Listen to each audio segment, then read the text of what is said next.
आप सभी को रमन का नमस्कार। एवरेजेस यानी औसत के इस लेसन में आपका हार्दिक स्वागत है, जहां पर हम क्लास एक्सरसाइज के क्वेश्चन सॉल्व कर रहे हैं। तो चलिए देखते हैं कि कौन सा सवाल इस लेसन में है और कैसे हम आसानी से कर पाएंगे। देखिए क्वेश्चन कह रहा है कि जो एवरेज है n नंबर्स का x1, x2 up to xn, ये x बार है। मैं पूरा समझाऊंगा, परेशान मत होना। तो बताना है हमें कि sigma t is equal to 1 से n तक अगर हम xt माइनस एक्स बार निकालें तो इसकी वैल्यू क्या होगी। तो देखिए इसको समझने से पहले इसका मतलब क्या है। देखिए एवरेज को इन्होंने x बार बोला है। अगर आपको समझ में नहीं आ रहा है ना कि x बार का मतलब क्या है, एक्चुअली स्टैटिस्टिक्स में एवरेज को ऐसे डिनोट किया जाता है, पर कोई बात नहीं, आपको x बार समझ में नहीं आ रहा, आप इसको a मान लो। ठीक, आपने कहा कि आपके पास जो नंबर्स हैं x1, x2, x3 मान लिया डॉट डॉट डॉट xn तक, इनका जो एवरेज है ये a मान लो। अगर आपको x बार समझ में नहीं आ रहा है तो ठीक है, a मान लिया। अब देखिए क्या कह रहा है कि आपको t इज इक्वल टू 1 से लेके n तक, सिग्मा का मतलब होता है सम, है ना। मतलब इसका मतलब है कि t इज इक्वल टू 1 रख लो, यानी x1 माइनस एक्स बार, या आप x बार को a भी लिख सकते हो, प्लस ये t इज इक्वल टू 1 पे रखने पे ये आएगा, फिर t इज इक्वल टू 2 रख लो, प्लस इसलिए लगा रहा हूँ, सिग्मा का मतलब होता है प्लस। CDS के एग्जाम में इस तरह के सवाल आए हुए हैं पहले, जिसमें सिग्मा का इस्तेमाल किया गया है, नोटेशन का भी। तो आपको समझ में आ रहा है सिग्मा तो ठीक है, नहीं आ रहा है तो आप ये जान लो, इसका मतलब सम होता है। आपके एग्जाम में सिग्मा का सिंबल ना देके आपको शायद ऐसे डायरेक्टली लिख के बता देंगे। तो ये हो गया x2 माइनस एक्स बार। ऐसे करके कब तक जाना है, आपको जाना है सीधे n तक, यानी लास्ट में आएगा xn माइनस एक्स बार। इसका सम किसके बराबर है। अब देखो ये जितना कॉम्प्लेक्स लग रहा है उतना है नहीं, है बहुत ही आसान है। आपको मैं धीरे से समझाता हूँ कि एवरेज मान लिया ये a है, या फिर आप इसको x बार बोल रहे हो। तो देखिए x1 माइनस एक्स बार क्या है। जैसे अगर आपको ध्यान हो, जो बेसिक डिस्कशन मैंने किया था जब डेविएशन में आपको पढ़ा रहा था, ये डिस्कशन एक्चुअली में हो चुका है कि अगर इसका एवरेज मान लिया x बार है तो आप कहोगे कि x1 माइनस एक्स बार का मतलब क्या है। आप ये निकालना चाह रहे हो कि x1 और x बार में कितना डिफरेंस है ना। x1 माइनस एक्स बार का मतलब है कि x1 और x बार में कितना डिफरेंस है। x2 माइनस एक्स बार क्या है कि x2 x बार से कितना डिफरेंस रखता है। तो ऐसे करके आपने क्या किया कि सारे नंबर से का डेविएशन एवरेज के रिस्पेक्ट में निकाल लिया, है ना।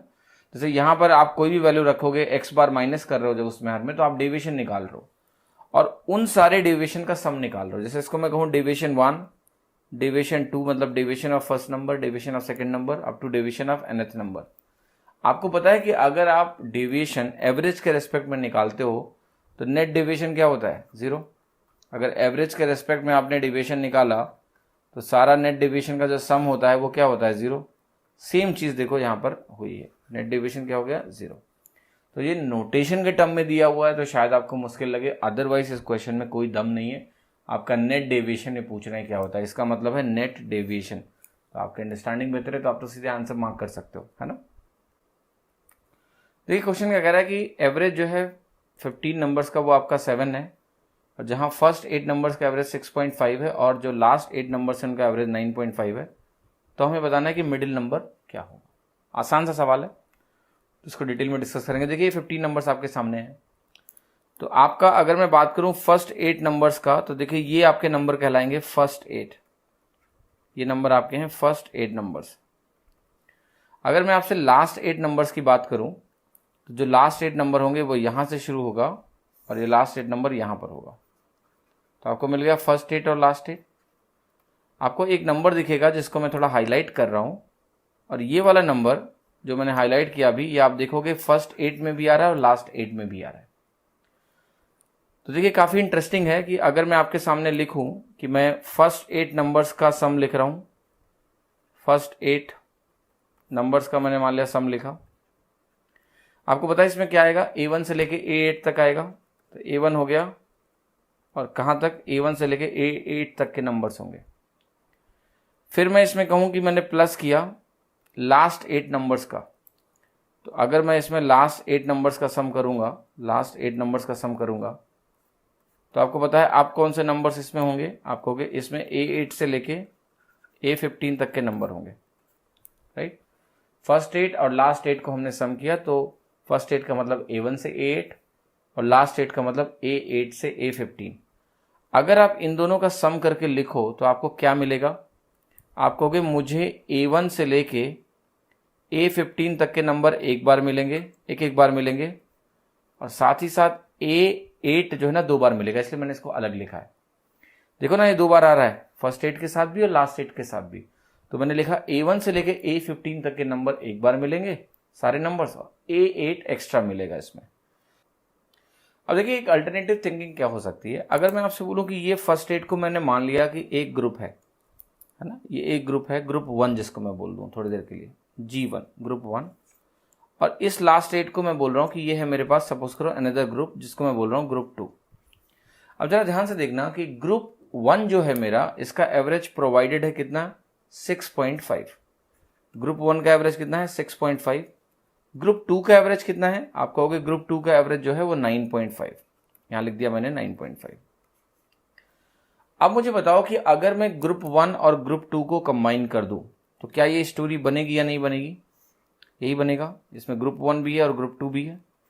A1 से A15 तक के नंबर एक बार और A8 एक्स्ट्रा, अगर मैं ग्रुप 1 ग्रुप 2 को कंबाइन कर दूं तो इसका जो कंबाइंड एवरेज है वो क्या हो जाएगा? आप कहोगे देखो यहां भी 8 एलिमेंट्स हैं, यहां भी 8 एलिमेंट्स हैं, दोनों में नंबर ऑफ एलिमेंट्स बराबर है।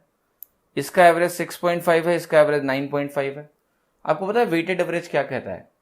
कि अगर दो ग्रुप्स में नंबर ऑफ एलिमेंट्स बराबर हैं तो ये सिंपल एवरेज का केस होता है, 1:1 ही बनाता है अल्टीमेटली। जैसे यहाँ 8 और 8, 8:8, अल्टीमेटली 1:1। तो 6.5 और 9.5 का जो एवरेज होगा वही इस पूरे ग्रुप का एवरेज होगा, G1 प्लस G2 अगर आपने मिला दिया। ये वही कहानी है कि एक क्लास में अगर 10 बच्चे हैं और दूसरी क्लास में भी अगर 10 बच्चे हैं, उनको अगर मिला दें तो ओवरऑल एवरेज कितना होगा? तो जब दोनों क्लास में नंबर ऑफ स्टूडेंट्स बराबर हैं और उनको हम आपस में मिला भी दें तो सिंपल एवरेज कैलकुलेट करना होता है। दोनों अलग अलग ग्रुप्स का अगर मुझे एवरेज मालूम है तो मैं फाइनल एवरेज निकाल सकता हूं। तो यहां पर आप कहोगे कि इसका मतलब ये हुआ कि इस कंबाइंड स्टोरी जो ग्रुप है इसका एवरेज कितना हो गया? 6.5 और 9.5 का एवरेज, यानी 16/2 यानी 8। तो इसका एवरेज मैंने क्या निकाल लिया? 8। अब देखो इस सवाल को मैं कैसे तब्दील करने जा रहा हूं। आपको अगर इस केस को जरा ध्यान से समझना है तो क्या आप ऐसा सोच सकते हैं कि नहीं कि A1 से A15 तक के जो लोग हैं, A1 से A15 तक के लोग हैं, इनका एवरेज आपको पता है कि नहीं? क्वेश्चन में दिया हुआ है। क्वेश्चन में कितना एवरेज इनका दिया हुआ है? कि इनका एवरेज आपका है 7 दिया हुआ है क्वेश्चन में। साथ ही साथ क्या हो रहा है कि G1 प्लस G2 को जब आपने मिला दिया तो एवरेज कितना हो गया? आपको ये भी पता है, एवरेज हो गया 8, है ना? क्योंकि इनका कंबाइंड एवरेज कितना आ रहा है? 8 आ रहा है, 16/2। अब देखिए मैं इसको क्या ऐसे बोल सकता हूं कि 15 लोग थे, 15 पीपल थे, उसमें से A8 की एंट्री हुई और एवरेज 7 से 8 हो गया, यानी 1 बढ़ गया। अब ये केस तो आपको मालूम है ना, एंट्री ऑफ 1 एलिमेंट वाला केस हो गया। देखिए कितना इंटरेस्टिंग सा केस है कि मैंने इस क्वेश्चन को कन्वर्ट कर दिया एंट्री ऑफ 1 एलिमेंट के केस में। A1 से A15 तक है, उसका एवरेज कितना है? 7, और A8 के आने से एवरेज 1 बढ़ गया। तो A8 की वैल्यू क्या है? आप कैसे कैलकुलेट करते थे? इस चीज को ध्यान करो। आप कहते थे कि अगर पूरे ग्रुप का एवरेज 1 से इंक्रीज कर गया तो A8 को पहले तो इन 15 लोगों को 1-1 देना पड़ेगा ताकि ये 7 से 8 बने। तो एक तो इसको खुद चाहिए, मतलब 15 × 1 तो इनको देना पड़ेगा।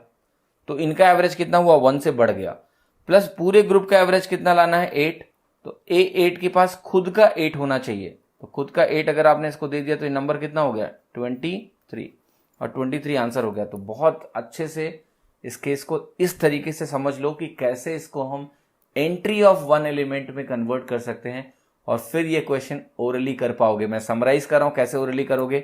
15 एलिमेंट आप देखोगे, फर्स्ट 8 और लास्ट 8 में एक एलिमेंट कॉमन है, ग्रुप्स में स्ट्रेंथ बराबर है 8 और 8, कंबाइंड ग्रुप का एवरेज कितना हो जाएगा? 6.5 और 9.5 की वैल्यू हो जाएगी, यानी 8 हो जाएगा। अब इसको समराइज करेंगे, 15 लोग थे, एक A8 की एंट्री होने से एवरेज 1 बढ़ गया। तो A8 की वैल्यू क्या है? 15 उसके पास चाहिए उनको देने के लिए, प्लस उसको खुद 8 लेके आना पड़ेगा, यानी 23। ऐसे ही बातें करके क्वेश्चन को मार्क कर पाओगे आप, कुछ भी करने की जरूरत नहीं पड़ेगी। ठीक है, उम्मीद करता हूं आपको समझ में भी आया होगा और मजा भी आया होगा, दोनों चीजें आना चाहिए। अब देखिए क्वेश्चन क्या कह रहा है। ये क्वेश्चन कह रहा है कि एवरेज जो है 5 कंसेक्यूटिव नेचुरल नंबर्स का m है।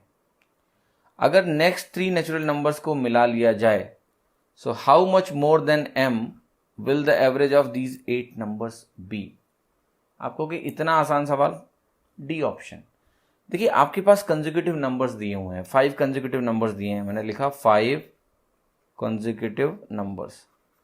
आपको पता है अगला कंसेक्यूटिव नंबर अगर इंटर हुआ 6th वाला, तो ये क्या करेगा, एवरेज को 0.5 से इंक्रीज करेगा।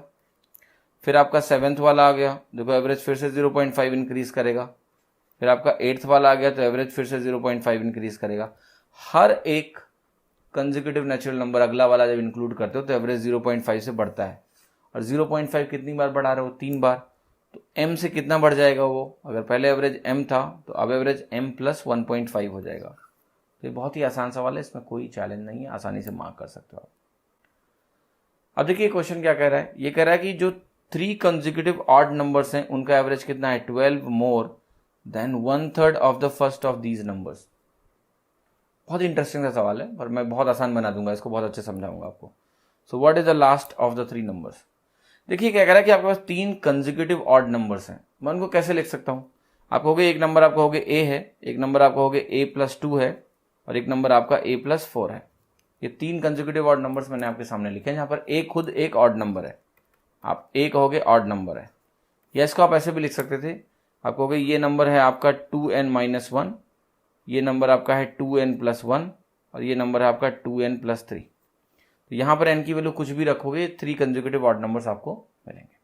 कुछ भी ले लो, चाहे ये वाला केस देख लो, ये वाला केस देख लो, यहां ध्यान रखना कि a ऑड है। अब ये क्या कह रहा है कि जो इनका एवरेज है, अगर आपके पास कंसेक्यूटिव ऑड नंबर्स हैं, कंसेक्यूटिव इवन नंबर्स हैं या कंसेक्यूटिव नंबर्स हैं, आपको पता ही होता है कि ये अरिथमेटिक प्रोग्रेशन यानी समांतर श्रेणी का केस होता है। तो अगर ये अरिथमेटिक प्रोग्रेशन यानी समांतर श्रेणी का केस होता है तो इसमें क्या होता है, अगर ऑड नंबर ऑफ टर्म्स होते हैं तो मिडिल नंबर ही एवरेज हो जाता है। तो देखो यहां पर भी मिडिल नंबर एवरेज, यहां पर भी मिडिल नंबर एवरेज, एक ही बात है। हमने नंबर कितने लिए, 3 नंबर लिए, मिडिल नंबर लिख दिया। तो कह रहा है कि जो इनका एवरेज है ये a+2, ये 12 ज्यादा है 1/3 of the first of these number. यानी ये नंबर क्या कह रहा है, इसका 1/3 निकाल लो, तो ये हो गया आपका a/3 और +12। बहुत ही आसान है कि नहीं, है ना, कि a+2 को बोल रहा है जो एवरेज है वो पहले नंबर के 1/3 से 12 ज्यादा है। तो आप कहोगे a/3 + 12 के बराबर है। अब आपको बताना है कि लास्ट नंबर क्या है, आपको a की वैल्यू तो चाहिए। तो आप कहोगे यहां से मैं इसको इक्वेट करूंगा, अगर a/3 + 12, तो ये वैल्यू अगर a+2 के बराबर हो गई तो यहां से 2a/3 आपका 10 के बराबर हो गया। a की वैल्यू आपकी किसके बराबर हो गई, 15 के। a अगर 15 हो गया तो 15 और 4 कितना हो गया आपका, ये वैल्यू 19 हो गई, ये वैल्यू 19 हो गई। तो एक तो तरीका हो गया ये क्वेश्चन करने का, या फिर आप इसमें भी वही काम करते तो भी आपका निकल के आ जाता, है ना, एक ही वैल्यू 19 आ गई। अब देखिए इस क्वेश्चन को आप कैसे सोच सकते थे, सोचा जा सकता था इस सवाल को। अगर आप ऑप्शंस देखते 15, 17, 19, तो आप मुझे बताओ कि अगर आप कहते कि ये नंबर मेरे पास जो है, आपको पता है 1/3 किसका निकालना है, इस वाले नंबर का निकालना है 1/3, इस वाले नंबर का 1/3 निकालना है। आप क्या चाहोगे कि ये वाला नंबर किसका, 3 का मल्टीपल हो या ना हो। यस, 3 का मल्टीपल होना ही चाहिए। पहली बात तो इंटीजर रखना है, 1/3 निकालना है, डेसिमल में नंबर हम चाहते नहीं, क्योंकि ये अगर इंटीजर है भाई, ऑड नंबर इंटीजर होगा ना, तो ये भी इंटीजर होगा, ये भी इंटीजर होगा, तीनों कंसेक्यूटिव ऑड नंबर्स इंटीजर होंगे। तो कंसेक्यूटिव ऑड नंबर्स अगर इंटीजर होंगे, विषम संख्या अगर इंटीजर होंगी, तो मुझे पहले वाले नंबर का 1/3 निकालने पे मुझे इंटीजर मिलना चाहिए। अब जो ऑप्शंस आपके सामने लिखे हैं उसके हिसाब से आप बताओ कौन सा ऑड नंबर ऐसा होगा जो आपको लगेगा कि मतलब जो है 3 से डिवाइड होता हो, 3 का मल्टीपल वाला ऑड नंबर चाहिए। तो आपको पता है क्या होगा, इसमें जो डेटा दिया हुआ है ऑप्शन अगर ध्यान से देखें तो यहां पर हम 15 को फिट कर सकते हैं। अगर हमने यहां 15 को फिट किया तो ये वाला जो नंबर है, ये नंबर आपका 17 बनेगा और ये नंबर 19 बनेगा। आप यहां 11 नहीं फिट कर सकते क्योंकि 1/3 डेसिमल में आ जाएगा। आप यहां 9 फिट कर सकते हैं, यस आप यहां 9 फिट कर सकते हैं, पर अगर आपने यहां 9 फिट किया तो ये 9, 11 और 13 आता, जो कि ऑप्शन में कहीं था ही नहीं। डेटा इंटीग्रिटी की तो बात मैं नहीं कर रहा हूं, मैं चेक कर रहा हूं कि क्या मैं कोई वैल्यू ला सकता हूं। तो आपकी ऑब्वियस चॉइस 15, 17, 19 बनेगी। फिर आप ऑप्शन की तरफ नजर घुमा के चेक कर लें, मतलब एक्चुअली 15, 17, 19 ही एक ऑप्शन है जिसमें इसका 1/3 निकालने पे अब ABC में से कुछ सही हो सकता है, ठीक है। और एक्चुअली में यही ऑप्शन सही हो सकता है 19 अगर हम बात करें तो। बस वेरीफाई मुझे ये करना है, ये दोनों तो हो ही नहीं सकते हैं, क्योंकि ये दोनों अगर हुए तो ये जो पहला वाला नंबर है 3 से डिवाइड ही नहीं होगा, राइट। 3 से डिवाइड नहीं होगा, और 3 से डिवाइड नहीं होगा तो फिर उसको तो हम लेके चल ही नहीं सकते, है ना। अब जरा ध्यान से देखिए यहाँ पर कि अगर मैंने इस नंबर को लिया है तो 15 है, 15 का 1/3 निकाला तो 5 आया, क्या ये +12 है? यस, यानी आंसर वेरीफाई और 19 मार्क। तो आप ऐसे भी कर सकते थे कि क्विकली आप ऑप्शन देख के मार्क कर देते, कुछ भी नहीं रहा क्वेश्चन में, या तो आप इक्वेशन बना के कर लो या आप ऑप्शन से ऐसे एलिमिनेट चीज़ों को कर सकते हो, है ना। दोनों चीज़ें सीखना है आपको। देखिए क्वेश्चन कह रहा है कि 3 नंबर्स इस तरह से हैं कि उनका जो औसत है, एवरेज है, वो पहले 2 नंबर्स का 2 है और लास्ट 2 नंबर्स का एवरेज 3 है, और फर्स्ट और लास्ट नंबर का एवरेज कितना दिया हुआ है? 4। बताना है कि तीनों नंबर्स का एवरेज क्या है, ठीक है। काफ़ी आसान सवाल है, 2 तरीके हैं, दोनों बताता हूँ। आप मान लो कि जो पहले नंबर्स हैं वो ABC हैं, ठीक है। तो आपको फर्स्ट 2 नंबर्स जो होंगे उनका एवरेज क्या देगा? A+B/2, है ना। फर्स्ट 2 नंबर्स का एवरेज है A+B/2, जो कि आपको कितना प्रोवाइडेड है? 2। फिर क्या कह रहा है कि लास्ट 2 नंबर यानी B+C/2 आपको दिया हुआ है, इसका जो एवरेज है वो कितना है? 3। और फर्स्ट और लास्ट नंबर का एवरेज भी आपको दिया हुआ है C+A या A+C बोल दो /2, ये किसके बराबर है? 4। अब इन सबको जरा सम करना तो आपको मिलेगा A/2 और A/2 ए दे देगा, B/2 और B/2 आपको B दे देगा, C/2 और C/2 2 बार आ रहे हैं, C दे देगा। नंबर कितना हो गया आपका? 9। A+B+C कितना हो गया? 9। सो अगर आपको निकालना है कि इसका एवरेज क्या होगा तो ये हो गया A+B+C/3 = 3, यानी ये वैल्यू कितनी आ गई? 3। इसका आंसर हो गया 3। ये काफ़ी आसान तरीका, सीधा सीधा एक्सप्रेशन लिखा और आंसर आ गया। इसमें कोई चैलेंज ही नहीं है कि एवरेज क्या होगा? 3 होगा, है ना। देखिए एक तरीका और है जिसको आप जरा ध्यान से समझें। वो कैसे समझना है आपको कि देखिए आपको ये बोला गया कि जो नंबर्स हैं, मैं थोड़ा लिख के दिखाता हूँ, ये बहुत ही आसान सवाल था, ये ऐसे ही कर लो, कोई दिक्कत नहीं है इसमें। फिर भी और कुछ सोचने की कोशिश करते हैं। मैंने आपके सामने नंबर्स लिखा A B C। अगर मैंने 3 नंबर्स आपके सामने ये लिखे हैं तो आपको पता है इन दोनों नंबर्स का जो एवरेज है वो कितना दिया हुआ है आपको? 2। इन दोनों नंबर्स का एवरेज आपको कितना दिया हुआ है? ये आपको दिया हुआ है 3। ये आपको प्रोवाइडेड है। अब देखिए अगर मैं ध्यान से अगर आपको समझाऊं तो ये वाला जो बॉक्स मैं आपके सामने भी बनाने जा रहा हूँ, ये वाला बॉक्स जो मैं आपके सामने बनाने जा रहा हूँ, ब्लैक कलर का बॉक्स, इसमें कौन कौन है? A और B है। फिर मैं आपके सामने एक ग्रीन कलर का बॉक्स बनाऊंगा, इसमें कौन कौन है जरा देखो, इसमें B और C हैं। तो यहां से क्या आपको एक चीज समझ में आ रहा है कि ब्लैक बॉक्स और ग्रीन बॉक्स में क्या अंतर हुआ? A चला गया और C आ गया। रिप्लेसमेंट केस, इक्वल रिप्लेसमेंट है, एक गया है और एक आया है। कौन गया? A और कौन आया? C। ये केस मैं आपको समझा चुका हूं कि जब नंबर ऑफ एलिमेंट्स चेंज नहीं होते हैं और सिर्फ एक्सचेंज होता है तो देखना है कि एवरेज बढ़ा कि कम हुआ। 2 से एवरेज 3 हो गया यानी एवरेज बढ़ गया। एवरेज बढ़ा तो एक ही तरीका है कि जो आया है वो जाने वाले से ज़्यादा लेके आए। कितना ज़्यादा लेके आए? आप हो गए एवरेज 1 से बढ़ा, 2 नंबर ऑफ एलिमेंट्स हैं तो 1 × 2 का डिफरेंस होना चाहिए। यानी आप यहाँ से कह सकते हो कि C और A में जो अंतर है वो 3 के बराबर होगा, सॉरी 2 × 1 यानी 2 के बराबर होगा। और एक चीज़ और दी हुई है क्वेश्चन में, जरा देखना, C+A की वैल्यू 8 मालूम है, C+A की वैल्यू 8 मालूम है क्योंकि एवरेज कितना दिया है? 4। यहाँ से आप C की वैल्यू निकाल सकते हो 5 और A की वैल्यू कितनी आ गई आपकी? 3।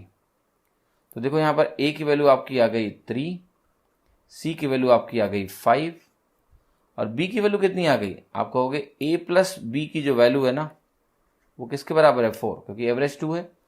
तो अगर A की वैल्यू 3 है तो B की वैल्यू कितनी है आपकी? 1। तो B की वैल्यू 1 लग दी मैंने। एवरेज हम निकाल लो, 5 और 3 8 और 1 9/3। Sum of numbers is 9, number of elements 3, average कितना हो गया? 3। तो इसका कोई बहुत खास फायदा यहाँ पर नहीं हो रहा है आपका, ये बहुत ही सिंपल सा एक्सप्रेशन है, A+B/2 B+C/2 C+A/2, सीधा आंसर आ रहा है। तो कोई चैलेंज नहीं, क्योंकि हर पॉसिबल पेयर उन्होंने प्रोवाइड कर दिया आपको, AB BC CA। तो दिमाग में आना चाहिए ना तुरंत ही कि अगर मैं एवरेज का एक्सप्रेशन लिख के जोड़ दूँ ABC ही बचेगा, सम आ गया तो एवरेज आ गया। आसान सवाल है, आसानी से इसको करने की कोशिश भी आपको करनी है, ठीक है। अब देखिए क्वेश्चन क्या कह रहा है कि n नंबर से उनका एवरेज क्या है? A। n नंबर से उनका एवरेज क्या है आपका? A। फर्स्ट नंबर को 2 से इंक्रीज किया गया, सेकेंड नंबर को 4 से इंक्रीज किया, थर्ड नंबर को आपने 8 से इंक्रीज किया एंड सो ऑन। तो बताना है कि नए नंबरों का जो एवरेज है वो क्या होगा। इंटरेस्टिंग सा केस है। देखिए n नंबर्स का एवरेज a है, ये आपको प्रोवाइडेड है। अब जरा मैं उन नंबर्स को लिखूं क्या, मैं कहूँगा एक नंबर मान लेता हूँ मेरे पास है a1, या n1 n2 करना है कर लो, a1 a2 करना है कर लो, ताकि कंफ्यूजन बस ना हो आपको। a1 a2 ही करता हूँ मैं। ये मेरे पास नंबर से मान लिया, n नंबर से, तो यहाँ an हो गया। अब इसका एवरेज क्या था a, ये क्वेश्चन में दिया हुआ है, इसका पूरा एवरेज a था। तो a होने का मतलब क्या है कि मैं ये जानता हूं कि अगर मैं a1 a2 a3 इन सबको सम करके an तक जाऊंगा तो ये एवरेज अगर a है तो सम क्या होगा, n टाइम्स a। ये तो आपको मालूम ही होगा, average into number of element, है ना। तो ये अगर n टाइम्स a हो गया तो अब क्या करना है, ये कह रहा है कि पहले नंबर को ना आप 2 से इंक्रीज करो। सो पहले नंबर को अगर मैंने 2 से इंक्रीज किया तो ये a1 प्लस 2 बना देगा। दूसरा नंबर है वो मुझे क्या बना देगा, a2 प्लस 4 बना देगा। तीसरा नंबर मुझे क्या बना देगा, a3 प्लस 8 बना देगा। तो ऐसे करके हम बढ़ते जा रहे हैं। अब जरा पैटर्न अगर आप देखो तो यहाँ 2 की पावर 1 बढ़ा है, प्लस यहाँ ये 2 की पावर 2 बढ़ा है, प्लस हुआ, यहाँ पर ये 2 की पावर 3 बढ़ा, यानी हर एक नंबर ना अलग अलग वैल्यू से बढ़ रहा है। अब जरा बताओ an में क्या चेंज आएगा। थर्ड वाले में 2 की पावर 3 हुआ तो an वाले में, लास्ट वाले में 2 की पावर n जुड़ जाएगा, राइट। अब अगर मैं इसका एवरेज निकालना चाहूं, तो आप कहोगे पहले तो इसका सम निकालोगे टोटल। तो यहां पर अगर सम निकालना है, इसको मैं 2 की पावर n लिख रहा हूं। सम निकालने जाओगे तो देखो a1 a2 a3 a up to an तो सब में आएगा ही, यानी ये वाला टर्म तो आएगा ही आएगा। तो ये बना देगा आपको na। मैं टोटल निकालने की कोशिश कर रहा हूं, na हो गया। प्लस क्या करोगे आप, प्लस आप कहोगे देखो ये है 2 4 8 ऐसे करके, तो मैं इसको लिख सकता हूं 2 मैं कॉमन ले लेता हूं, 1 बचेगा, यहाँ 2 बचेगा, यहाँ आपका 4 बचेगा, डॉट डॉट डॉट, यहाँ लास्ट में 2 की पावर n माइनस 1 आ जाएगा। मैंने 2 कॉमन ले लिया। अब देखिए इसको बोलते हैं ज्योमेट्रिक प्रोग्रेशन। ये आपका होता है जीपी का सम अगर अभी नहीं आता टेंशन मत लेना, मैं लिख दूंगा एक्सप्रेशन, बाद में अलजेब्रा में सीख लेना। तो देखो जीपी जो होती है ज्योमेट्रिक प्रोग्रेशन, उसका जो सम होता है, सम ऑफ जीपी, वो कॉमन रेशियो एक टर्म होता है। तो यहाँ r माइनस 1 आ जाएगा, यहाँ हो जाएगा a into r to the power n minus 1। ठीक है, तो यहाँ n होता है नंबर ऑफ टर्म्स, r होता है कॉमन रेशियो, तो मैं इसको इस्तेमाल करने जा रहा हूँ।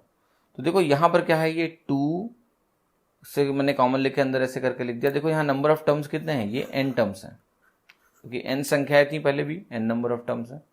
a की वैल्यू क्या हो जाएगी 1, 2 मैंने बाहर निकाल रखा है पहले। तो ये हो गया n times a plus 2 into a की वैल्यू 1 हो गई, सब निकालूंगा तो r क्या है आपका 2, number of elements, number of terms कितने हैं आपके, वो आपके n टर्म्स हैं, तो ये हो जाएगा 2 into 2 to the power n minus 1 r to the power n minus 1 upon r minus 1। तो r माइनस 1 आपका 2 माइनस 1 हो गया। ठीक है, तो 2 माइनस 1 तो आपको क्या दे देगा, 1 दे देगा, कोई मतलब ही नहीं है। ये हो गया सम ऑफ ऑल टर्म्स नए केस में। अब मुझे निकालना क्या है, एवरेज। तो मैं इसको क्या करूंगा, फिर से नंबर ऑफ टर्म से डिवाइड करूंगा, जो कि n है, n he number of terms है ना, सब में आपने कुछ ना कुछ बढ़ाया ही तो नंबर ऑफ टर्म्स थोड़े ना चेंज हो जाएंगे। तो ये वैल्यू आपकी हो जाएगी a प्लस n से डिवाइड कर रहा हूं मैं, तो ये हो गया 2 इंटू 2 की power n minus 1 divided by n। अब ये वैल्यू आपको देखना है किस ऑप्शन में है, ये वैल्यू मुझे दिख रही है ऑप्शन बी में। ठीक है, ये इसका आंसर हो गया। तो ये तो एक तरीका हुआ इसको करने का, जो कि आपने कर दिया। दूसरा तरीका बताता हूँ इसको छोटा करने का तरीका क्या हो सकता था आपका। दूसरा तरीका ये हो सकता था कि आपको ये मालूम है ना डेविएशन, तो देखिए क्या है कि आप अगर ऐसे सोचते कि भाई अगर मेरा एवरेज ए है, पहले से मेरा एवरेज ए पहले ही था, अब आप क्या कर रहे हो कि हर एक वैल्यू में देखो यहाँ 2 इंक्रीज किया आपने, सरप्लस हो गया 2 का, यहाँ 2 स्क्वायर किया तो ये भी सरप्लस हो गया 4 का या 2 स्क्वायर का, ऐसे करके आप सरप्लस बनाते जा रहे हो। तो आपको ये तो मालूम है ना कि अगर हम डेविएशन के तरीके से सोचते हैं या सरप्लस के तरीके से सोचते हैं, तो एवरेज पहले क्या था, ए तो था ही, प्लस टोटल सरप्लस कितना हो गया, आप कहोगे 2 की पावर 1 प्लस 2 की पावर 2 ऐसे करके जाएगा। टोटल सरप्लस आपका बनेगा ये, जीपी से निकल आएगा। अब इस टोटल सरप्लस को आप कितने लोगों में डिवाइड करोगे, n लोगों में डिवाइड करोगे, तो 2 इंटू 2 की power n minus 1 divided by n, ऐसे आप डायरेक्ट लिख सकते थे, आपको ये टर्म लिखने की जरूरत नहीं थी, ठीक है। पर क्या ये तरीका है जो आपको एग्जाम में लगाना है? अगर इस तरह के ऑप्शंस हैं, कतई नहीं लगाना है। मैं आपको बताता हूँ कि आपको क्या सोचना है और कैसे लगाना है। तो देखिए, पहले जो भी मैंने आपके सामने स्टोरी लिखी है, जनरल वैल्यू को लेके चला हूँ, वेरिएबल को लेके चला हूँ, इसलिए इतना टाइम लगा। अब जरा इन सबको भूल जाते हैं, इन सबको भूल जाते हैं और जरा वापस आते हैं और वापस आके सब कुछ भूल के जरा इस क्वेश्चन को करने की कोशिश करते हैं। और मैं आपको बताता हूँ, एग्जाम में इसी तरह का एक एटीट्यूड आपको डेवलप करना है कि आप क्वेश्चंस को हर बार ना वेरिएबल में लेके सॉल्व करना जरूरी नहीं होता। मैंने दिखा दिया, शायद इससे जीपी का आपको एक्सप्रेशन भी मालूम चल गया, बहुत सारी चीजें आपको देखने को भी मिल गई कि जीपी का सम क्या होता है। वो एक अलग जगह कहीं फायदा करेगा, बट इस सवाल की बात करूं अगर लिटरली, तो कुछ सेकंड का सवाल है, कभी भी आपको ऐसे नहीं लगाना है जैसे मैंने किया। तो देखिए, आप क्या कह रहे हो कि n नंबर्स का एवरेज a है, n नंबर्स का एवरेज है। मैं कहूंगा चलो हमारे पास मान लिया एक ही नंबर है और उसका एवरेज क्या है, a है। फिर आप कह रहे हो कि फर्स्ट नंबर को हमने डिक्रीज कर दिया 2 से, इंक्रीज कर दिया 2 से। देखिए, एक ही नंबर है आपके पास, एक ही नंबर है जिसका एवरेज a है, मतलब नंबर a है। अब इसी नंबर को आप 2 से बढ़ा रहे हो तो a प्लस 2 हो जाएगा। देखो, जब मैंने एक ही नंबर लिया ना, तो मुझे फर्स्ट नंबर की ही बात करनी है, आगे जो भी कर रहे हो करते रहो, मुझे कोई दिक्कत नहीं। बट मैं बात कर रहा हूं कि अगर मेरे पास एक ही नंबर होता जिसका एवरेज a होता, तो आप क्या करते, उसको 2 से बढ़ा देते, और तो कुछ सेकंड नंबर तो है ही नहीं आपके पास, और n वेरिएबल है तो मैं उसको 1 मान सकता हूं।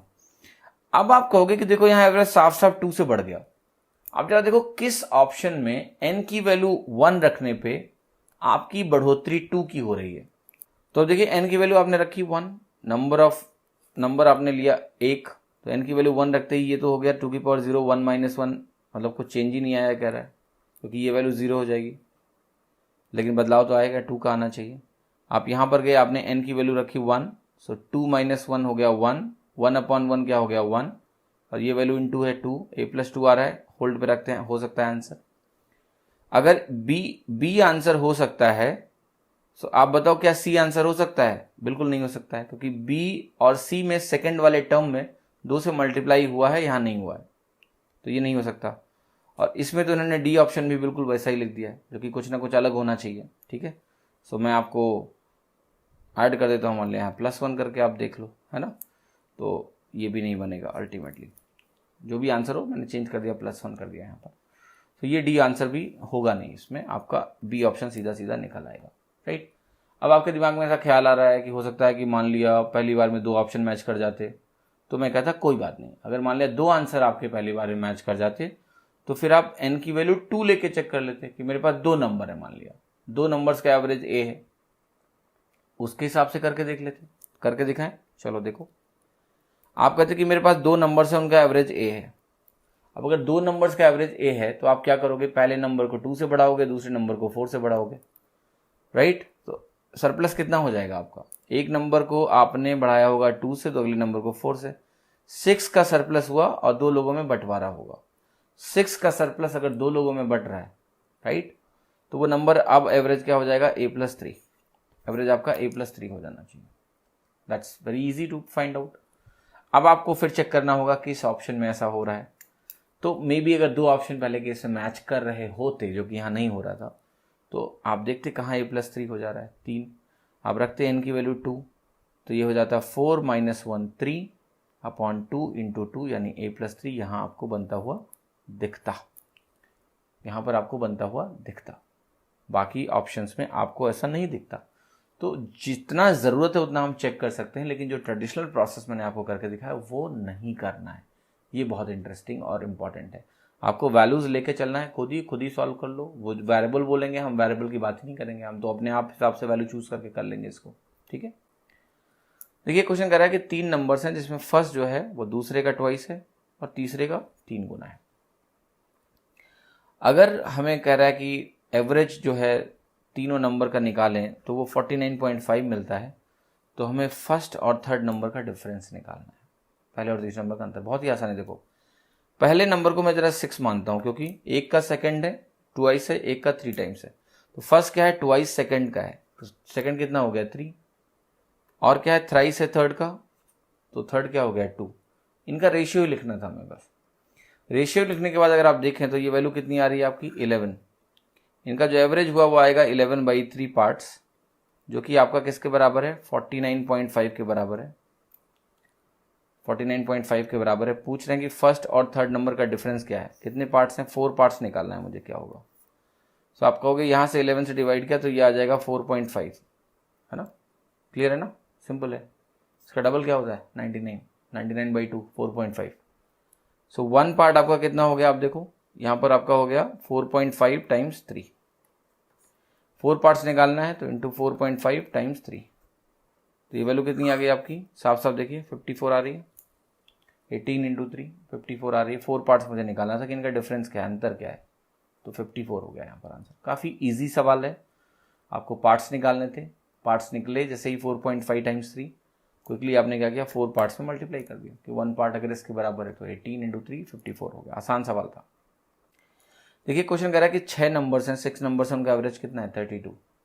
अगर फर्स्ट 3 नंबर्स को 2 से इंक्रीज किया गया और बाकी जो नंबर्स है remaining 3 numbers is decrease by 4 and each of, सारी की बात कर रहा है, तो नया एवरेज क्या होगा। देखो कितना आसान सवाल है। आप मुझे बताओ कि अगर मेरे पास फर्स्ट 3 नंबर्स जैसे A1 A2 A3, यहाँ पर A4 A5 A6, आप कर क्या रहे हो कि इनका एवरेज, आप कह रहे हो कि इनका एवरेज 32 है। पहले 3 नंबर्स को आपने 2 से इंक्रीज किया तो यहाँ पर क्या होगा नेट सरप्लस +6। इन तीनों नंबर्स को आपने क्या किया, सबको 4 से डिक्रीज किया तो यहाँ पर आपने -12 का डेफिसिट क्रिएट किया, सरप्लस और डेफिसिट। तो सारे 6 नंबर्स को अगर मैं कंबाइन कर लूँ तो नेट डेफिसिट क्रिएट हुआ कितना -6 का। -6 का अगर डेफिसिट क्रिएट हुआ, कितने नंबर है मेरे पास 6, डिवाइड करूंगा तो हर एक नंबर में 1 की कमी आएगी, यानी एवरेज 1 से कम हो जाएगा। तो अगर यहाँ एवरेज 32 था तो अब एवरेज क्या हो जाएगा 31। आसान सवाल है। डेफिसिट को एक तरीके से और पता कर सकते थे भाई, पहले 3 और लास्ट के 3, यहाँ पर हर एक नंबर 2 से ऊपर जा रहा है, यहाँ पर हर एक नंबर 4 से नीचे जा रहा है। तो अगर किसी भी पेयर को मैं कंबाइन कर लूँ, पहले वाले में से 1 उठा लूँ, आखिरी वाले में से 1 उठा लूँ, तो इसका नेट इम्पैक्ट क्या होगा 2 का डिक्रीज।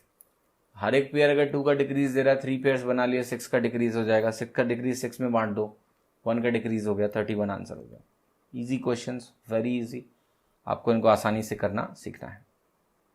देखिए क्वेश्चन कर रहा है कि average age of 14 girls and their teachers age is 15 years. तो 14 गर्ल्स और एक टीचर मिला के कितना हुआ 15, एवरेज एज कितना है 15 ईयर्स।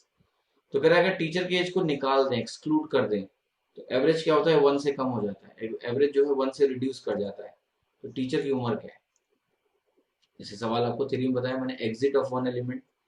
तो आपको अभी यहाँ पर देखो क्या है कि 15 गर्ल्स हैं, G1 G2 up to dot dot dot G14, 14 girls हैं, और यहाँ पर एक टीचर था T1, एक टीचर था केवल, या आप इसको T15 भी बोल सकते हो, 15वां एलिमेंट टीचर भूल गया।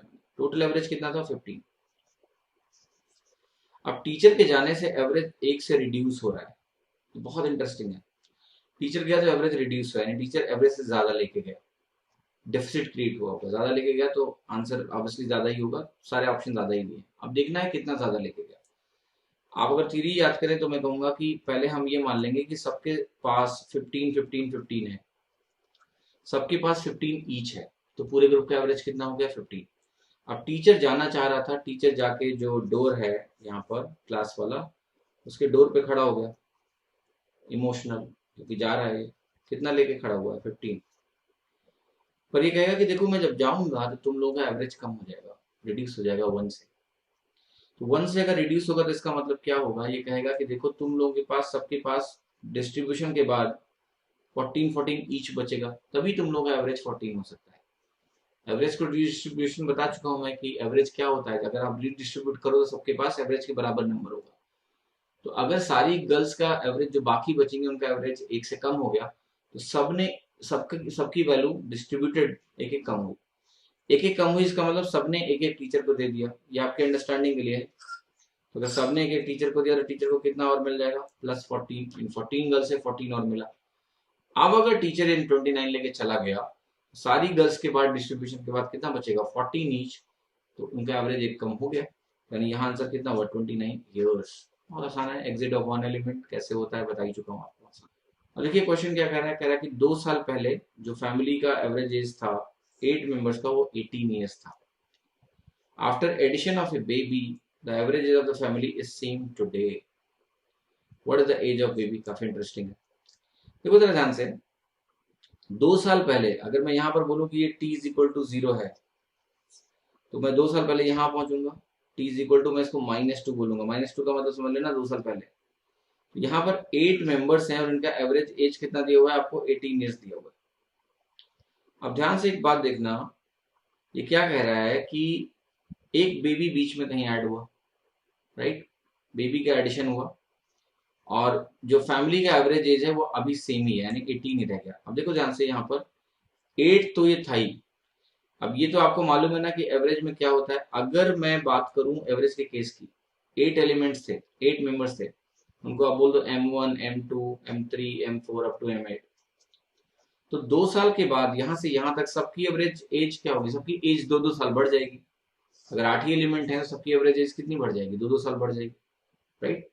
तो अगर सबकी एज 2-2 ईयर्स बढ़ती है तो आपका एवरेज एज भी क्या होता है? +2 ईयर्स बढ़ता है। अगर सारे एलिमेंट में 2-2 बढ़ गया तो एवरेज भी 2 बढ़ जाता है। मालूम नहीं होगा आपको।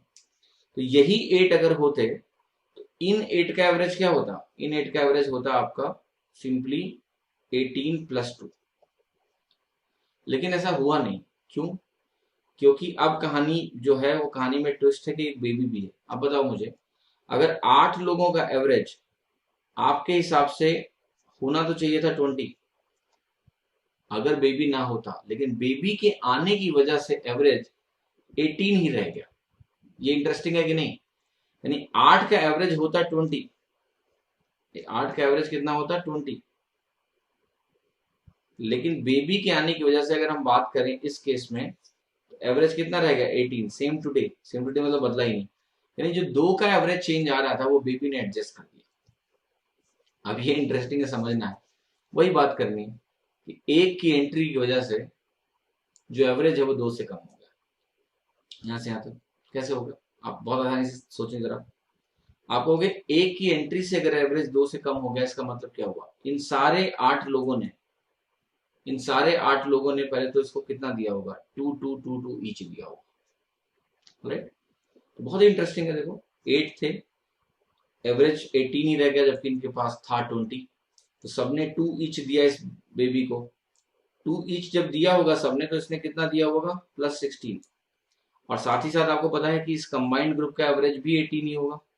तो अगर इस कंबाइंड ग्रुप का एवरेज भी 18 होगा तो बेबी के पास खुद का 2 होना चाहिए, तब मिला के कंबाइंड होकर 18 बनेगा ना।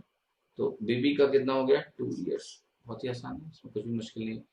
ट्रेडिशनली भी इसको आप कर सकते थे, कोई ऐसा चैलेंजिंग क्वेश्चन ये नहीं है। क्यों? आप ऐसे लिख सकते थे कि देखो 2 साल के बाद क्या होगा, यहाँ पर 8 लोगों का 20 हो गया, तो ये हो गया टोटल इनकी एज कितनी होगी? 160 plus baby, 1 baby divided by number of कितने हो गए लोग? 9 लोग हो गए। और ये वैल्यू मुझे किसके बराबर रखनी है? 18 के बराबर रखनी है ना। सो आप यहाँ से कहते हैं कि जो B1 की वैल्यू होगी वो 18 × 9 - 160 होती, जो कि 2 के बराबर होती। तो आप कैसे भी कर लो, आंसर तो आ ही जाएगा, कोई तकलीफ नहीं होगी। उम्मीद करता हूँ आपको इस लेसन में काफी कुछ सीखने को मिला होगा। धन्यवाद, थैंक यू सो मच।